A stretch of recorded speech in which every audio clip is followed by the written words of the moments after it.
A empresa Franguitos, ela patrocina o maior reality show do país, mas ela não tinha 7 mil para me pagar.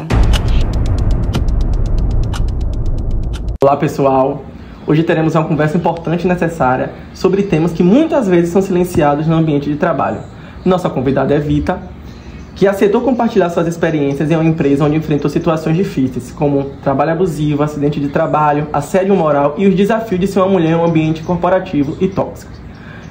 Antes de mais nada, quero agradecer muito a você, Vita, por sua coragem em trazer história para esses passos. Sabemos que não é fácil falar sobre isso, mas acreditamos que sua voz pode ajudar outras pessoas. Eu queria começar perguntando sobre a sua trajetória. Poderia começar nos contando um pouco como você entrou nessa empresa e quais eram as suas expectativas? Bom dia, né? Eu sempre trabalhei no indústria. E aí, quando eu vi essa vaga de empresa, aí eu fiquei louca, né? Porque essa empresa é uma empresa, assim, que é o sonho de qualquer pessoa, né? No ramo dela, é uma das maiores do mundo. Então, quando eu vi, eu fiquei muito tentada. Então, participei do processo seletivo e consegui entrar nela, né? Trabalhei nela por quase 10 anos e trabalho nessa área de produção.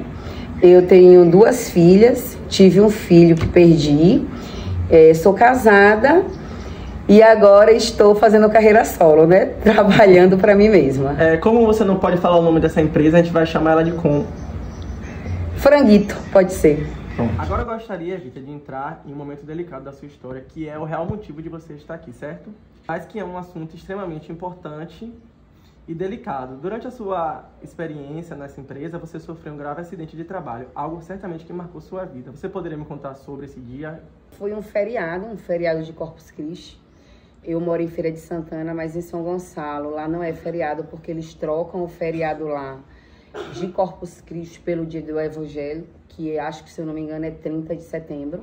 Então lá seria um dia normal, né? E a gente trabalhamos, pegamos a van, eu sempre fui a primeira. E aí, desde o primeiro momento, o motorista falava assim pra mim: Vita, na hora que ele me pegou, eu fiz: Vita, eu não tô me sentindo bem.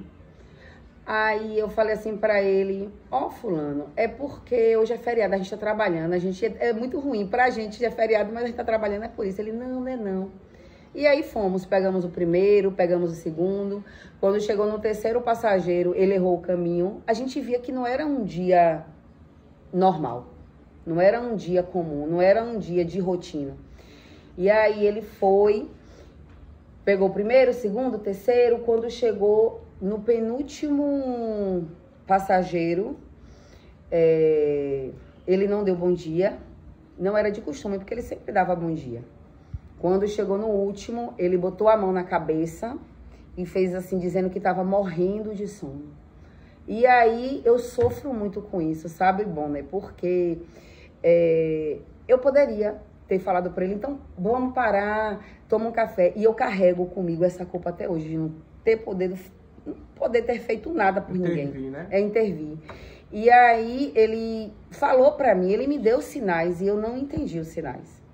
E aí, quando chegou no último passageiro, ele disse que estava morrendo de dor de cabeça. E eu falei: você tem problema de pressão? E assim, mas aí eu estava rezando o meu terço. E depois que ele pegou o último passageiro, menos de 1 quilômetro que ele tinha rodado, ele pegou no sono. E 8 pessoas morreram e 3 ficaram feridas no acidente hoje cedo no interior da Bahia. E ele já entrou numa curva aberta e vinha um caminhão. Só que aí, ele, toda a vida, ele sempre foi assim, meio que um piloto de fuga. Ele sempre dirigiu assim. E aí eu achei que ele ia voltar pra pista, mas ele não voltou. Quando eu vi que ia bater, que eu olhei pra ele, ele estava dormindo. E aí, nesse exato momento, eu simplesmente não falei nada. Tava com meu texto na mão, eu só falei assim: minha mãe, tem piedade de mim, dos meus amigos. Não gritei, porque eu fiquei com medo de assustar os meus colegas, mas peguei aqui no braço dele. Quando eu peguei aqui no braço dele, o meu lado esquerdo todo ficou preso. E aí eu só vi assim um manto branco me tomando, me tirando do carro e aquela coisa assim meio que em câmera lenta. Depois de algum tempo eu só vejo um colega meu me acordando e ele falando: Vita, você tá bem? Eu falei: não, tô bem. Aí, só que eu tava presa, eu só me tira daqui, só que eu tava presa, só que ninguém me contava a tragédia que tinha acontecido, que eu tinha perdido meus 8 amigos, né? Na verdade, eu perdi 8 colegas, dos 8 colegas eu tinha 5 amigos. Então, eu percebi que eu tava presa, mas meu esposo chegou e falou, Evita, tem gente pior que você, fique calma. Mas eu tava presa, eu já não aguentava mais movimentar, porque eu fiquei presa, então eu fiquei assim o tempo todo. Mas eu não vi nenhum sangue, eu não vi ninguém morto. Então, se eu estava na frente e não aconteceu nada comigo, não aconteceu nada com ninguém. Então, eu achei que era um acidente comum. Quando foi mais tarde, eu na UTI, que meu esposo veio me contar, né? Chegou ele junto com a delegada de lá, né, de São Gonçalo, para perguntar se eu tinha visto o acidente. E eu contei para a delegada, e está no meu registro, no meu boletim de ocorrência, o que eu estou falando aqui, tudo no boletim de ocorrência que está lá na polícia. Então você tem provas? Sim, está na delegacia, que eu falei que o motorista dormiu e eu que acordei. Então foi muito ruim saber que todos os meus melhores amigos morreram. Porque eu jamais pude imaginar isso. Porque se eu sobrevivi, eu achei que eles também tinham sobrevivido. E muito difícil, Evita. E como foi lidar com o fato de que vidas foram perdidas nesse acidente? Qual foi o impacto para você, que foi a única sobrevivente? Não, eu não fui a única sobrevivente, não. Teve mais um rapaz. Teve mais um rapaz? Eu e um rapaz. A empresa prestou alguma assistência às famílias das vítimas e aos sobreviventes? Houve acompanhamento psicológico ou algum suporte adequado? Eu não posso responder pelas outras famílias, né? Quando esse vídeo for ao ar, eu vou pedir para as famílias das vítimas falarem se houve. Dos meus amigos, não prestou, e nem a mim também prestou. Até hoje, eu continuo com acompanhamento psicológico. Você falou que no dia do acidente o motorista estava com sono, certo? Uhum. Você sentia que a empresa fornecia as condições necessárias para evitar esse tipo de acidente? Havia falhas? Nunca teve condição. Nem condição de transporte, muito menos condição de horário, né? Esse motorista, ele era meu amigo particular. Muita gente, assim, dava denúncia dele, denunciava ele no RH, que ele era muito imprudente, que ele falava ao telefone, que ele era piloto de fuga, mas eu conhecia a verdadeira história dele. Ele fazia o horário de 3 da manhã e depois ia fazer o da gente de 6.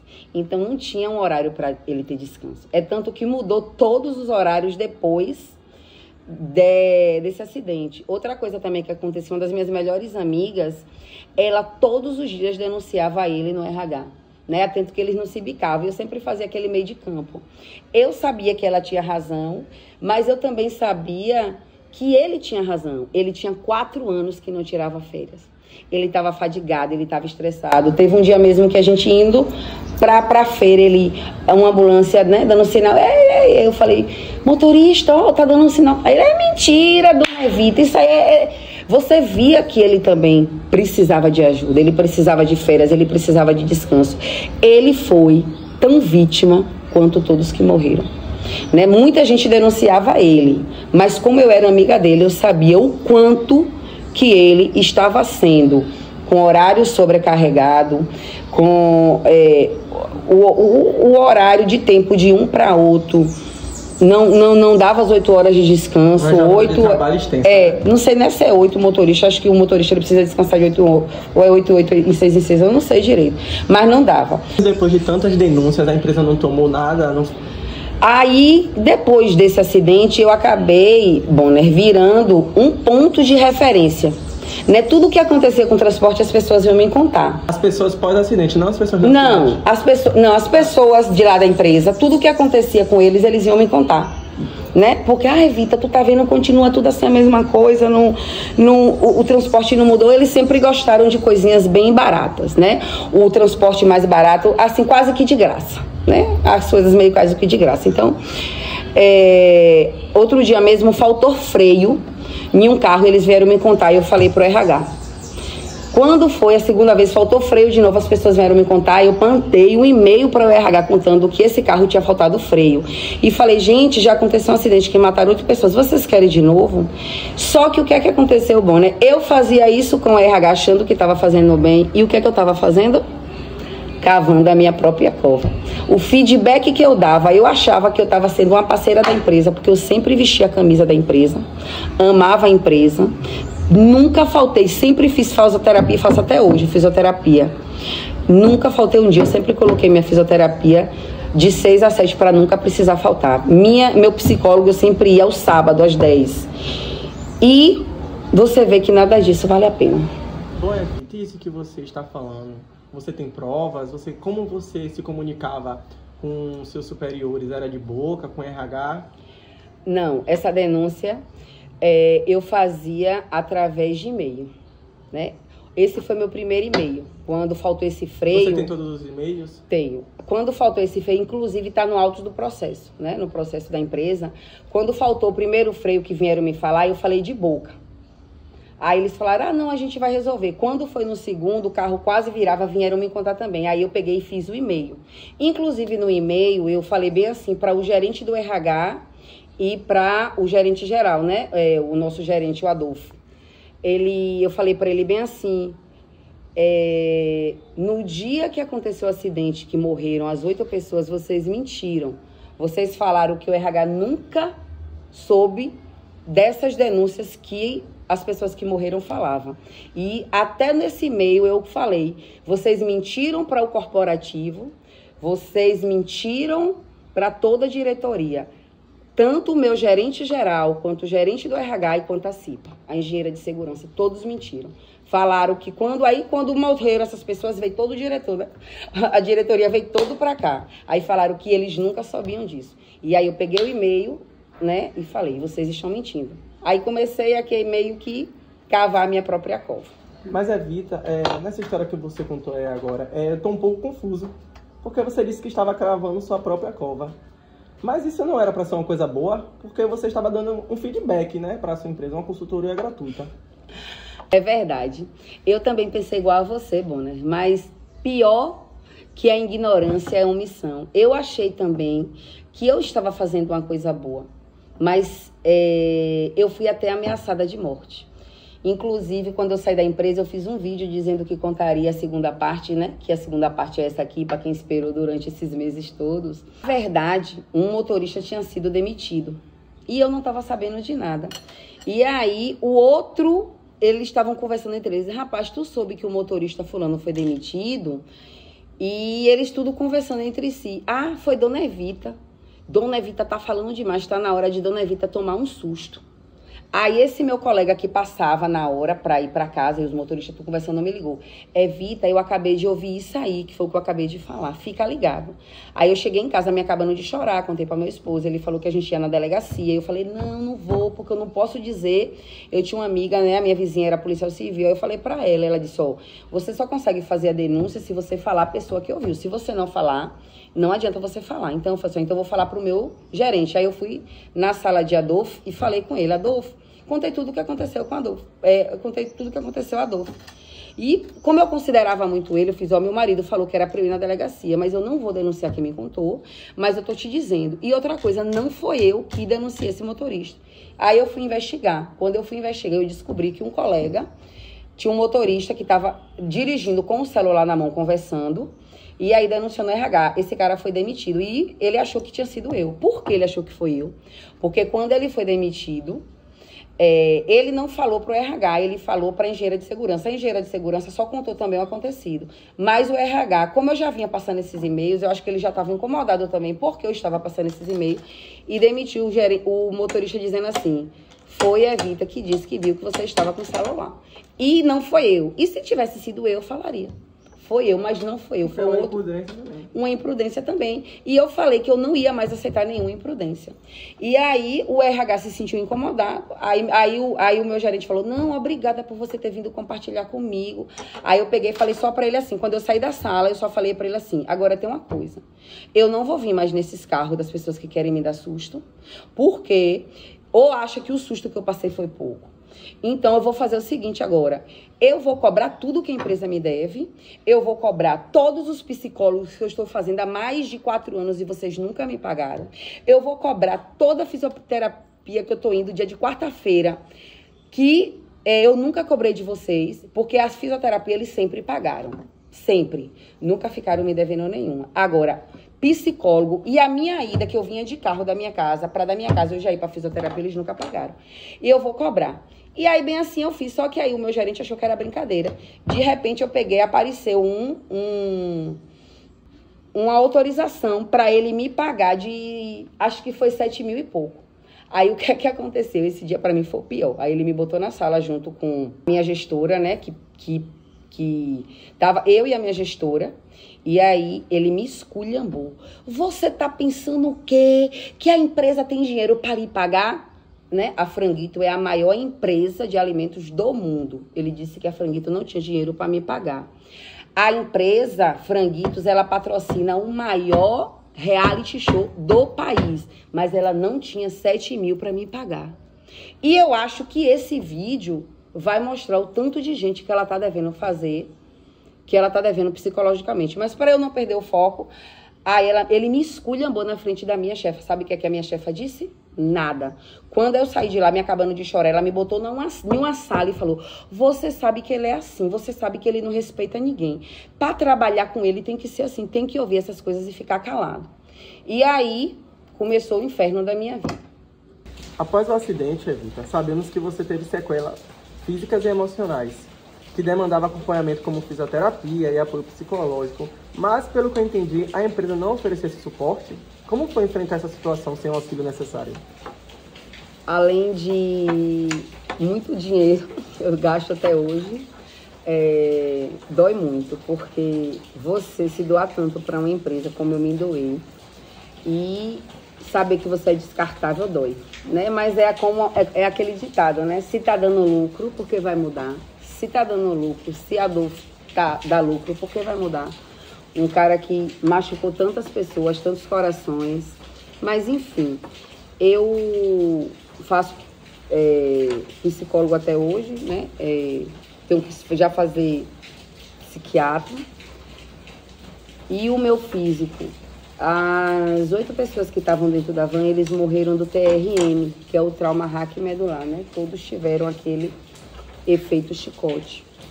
E como eu sempre fiz musculação, eu tive isso aqui muito, muito rígido. Então o neuro lá do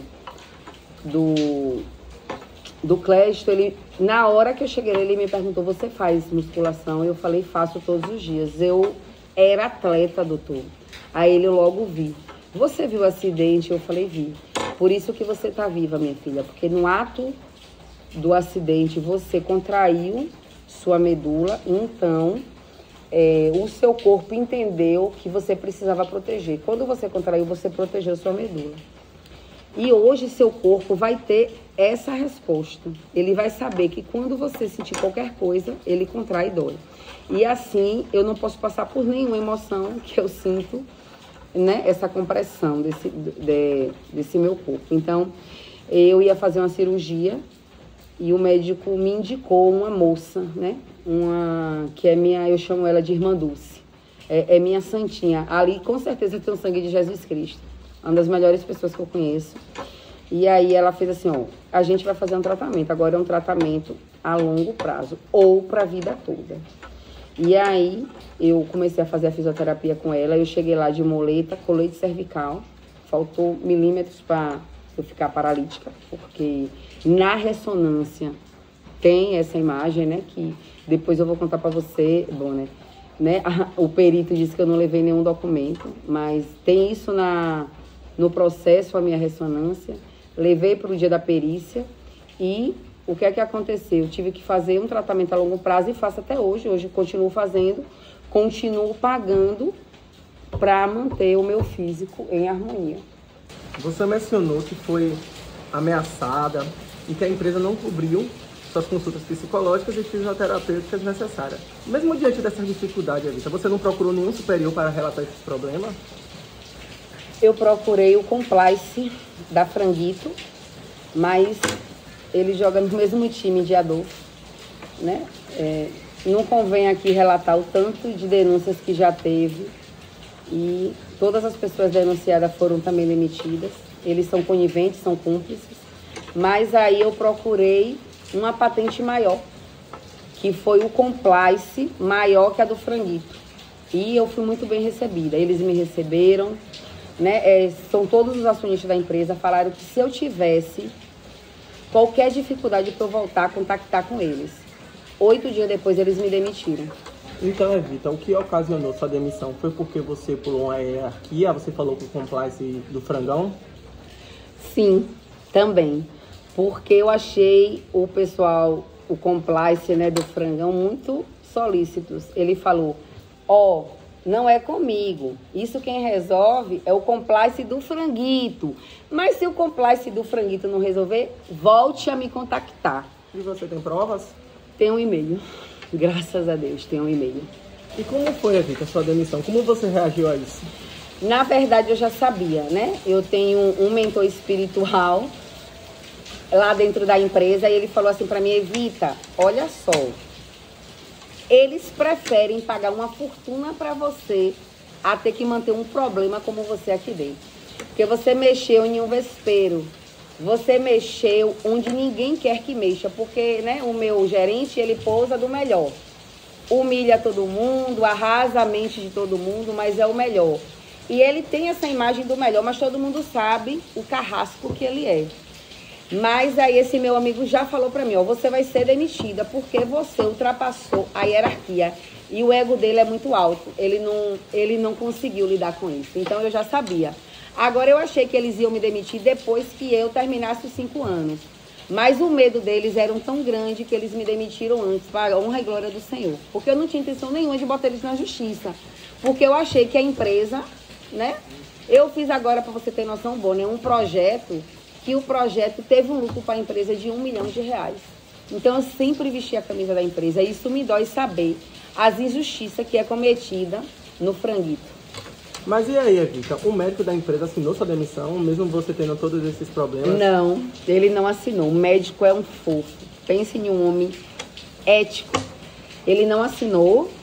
E aí eu fui para aquelas empresas demissional, que quem paga é a própria franguito. Chegou lá, quando ela viu, eu tinha 8 dias, 8 dias não.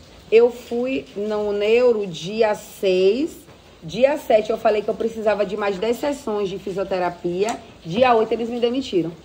Aí a própria médica da empresa que recebe da franguito para fazer o demissional falou, eu não vou assinar sua demissão, você não tem, se existe alguém aqui que pode lhe demitir, é só o médico da empresa, eu não posso lhe demitir. Aí a única pessoa que fez a minha demissão foi o sindicato, que também nunca, né, nunca jogou do meu lado, apesar de sempre ter pago o sindicato, mas eles nunca ficaram do meu lado, sempre faz o que o Adolfo quer, né, o CIF faz o que o Adolfo quer, o sindicato faz, tanto para você noção lá, eles fazem trocas de favores, bote minha irmã lá no RH para trabalhar, e aí deixa meus produtos passarem descongelados, e essas trocas do bom vizinho que acontece lá, e muitas outras coisas que se precisar, eu irei falar. Se precisar. Então, Evita, com tantas evidências e provas do que aconteceu, como está o andamento do seu julgamento e da perícia, você se sente tão confiante que está no caminho certo para obter a justiça? Bonner, como diz Eduardo Marinho, quando há disputa de condição, não há competição, há covardia. Então, eu tô perdida. Só para você ter noção, eu vou deixar aqui nos vídeos a minha perícia, eu vou contar 3 fatos da minha perícia. Teve números, mas eu vou contar 3. Inclusive, eu entrei na justiça contra o perito. A primeira, ele disse que eu só levei um raio-x para perícia. Eu levei ressonância, eu levei tomografia, mas ele disse que eu só levei o raio-x. Eu vou colocar aqui. Eu não levei nenhum documento, que eu tinha perdido todos. Ele disse na perícia que eu era atleta, que eu corria mais de 150 quilômetros, que eu pedalava. Eu disse a ele que eu era atleta antes do acidente. Obrigado, mano. Eu hoje não faço mais nada, só malho só com o peso do corpo mesmo. Ah, fazia triatlon? Fazia, eu pedalava e fazia, e corria. Não competia não, né? Competia. Então, assim, muitas pessoas, na minha causa, disse que eu estou querendo um dinheiro ilícito. Eu estou querendo um dinheiro que eu quero ficar rica ilicitamente. Eu preciso desse dinheiro para manter a minha fisioterapia, que não é justo o meu esposo estar pagando. Porque isso é um direito que eles me devem. Isso é um direito meu, para mim. Outra, na hora que eu tô saindo, eu fiz uma cirurgia de mama, todo mundo sabe que eu sou muito vaidosa. Eu tô tão desgostosa, eu já engordei 12 quilos, eu tô com feridas pelo corpo, enfim. Mas eu engordei e aí, depois dessa perícia, essa perícia me acabou. Por isso que eu voltei pro psicólogo, ele disse que eu tinha que procurar um psiquiatra. Eu falei pra ele assim, doutor, mas a minha mama caiu, porque eu fui no médico cirurgião que fez a minha prótese, né, um dos melhores de Feira de Santana. Aí eu contei pra ele, quando eu mostrei pra ele a ressonância que eu levei pro perito, que ele não quis ver, que ele disse que eu só tinha levado um raio-x, ele fez, aqui tá claro, Evita, sua mama caiu no ato do efeito chicote, e você tava com o seu lado esquerdo preso, como você tá dizendo aqui, a sua mama, só a minha mama esquerda, 10 centímetros. A minha auréola tá aqui, a auréola não, o bico do meu peito, como é o nome? Tá aqui, a do peito direito, a do esquerdo tá assim. O meu peito hoje é assim, o bico do peito. Enfim, ele disse, eu falei pra ele, doutor, minha cirurgia que eu fiz em 2017 e o acidente foi em 2019. Então, em 2017, cirurgião plástico, me ajudem, por favor. De 2017 para 2019, pode cair uma mama de 10 centímetros. Uma pessoa como eu, que a vida toda tinha feito atividade física? Vocês poderiam me ajudar? Porque o médico perito disse que isso é bobagem, coisa de mulher. Então, eu tô perdida. Agora, esse vídeo, quem me incentivou a fazer ele foi só Simone de Beauvoir, que ela diz bem assim, o mais escandaloso dos escândalos é o que nos habituamos a ele. E eu não vou me habituar. Eu fiquei calada durante 8 meses. Eu tô perdida na justiça, porque a lei é de quem tem condição. Agora, me calar eu não vou mais. Gostaria de agradecer, Evita, imensamente por compartilhar sua história conosco. Sei que falar sobre essa experiência tão difícil não é fácil, mas a sua coragem em abrir esse espaço para reflexão é fundamental. E para finalizar, ficou claro que ao longo da nossa conversa, que você enfrentou muitas situações de assédio moral. Na sua opinião, você acredita que essas situações podem ter sido agravadas pelo fato de você ser mulher? Eu não tenho dúvida nenhuma disso. Totalmente, porque eu sou mulher. Só para você ter noção, eu já participei de 2 eventos na empresa. Eles mandaram a gente fazer um vídeo para a gente sair numa propaganda nacional. Sabe quem ganhou o Bonner? Eu. Porque eu não precisei de ninguém para eu poder sair nessa propaganda. Eu fiz parte da Franguito. Eu fui a única mulher na Bahia a fazer parte, sabe por quê? Porque quem me escolheu foi o que eu falei. Mas se fosse eles que tivessem escolhido para participar, com certeza era alguém da panelinha deles. Uma frase minha foi a frase escolhida para participar em um programa aí, um programa de grande audiência aí, programa do Faro. E a minha frase foi a ganhadora. Porque também eles não sabiam que a frase era minha. Eu fiz a frase para uma colega minha. A minha não concorreu, porque eles não gostaram. Mas a da minha colega, então assim, eu sofri muito e sofro. Mas de tudo, o que mais me doeu foi a gente ser invisível. A gente não ter poder de fala. Eu fui questionada o tempo todo.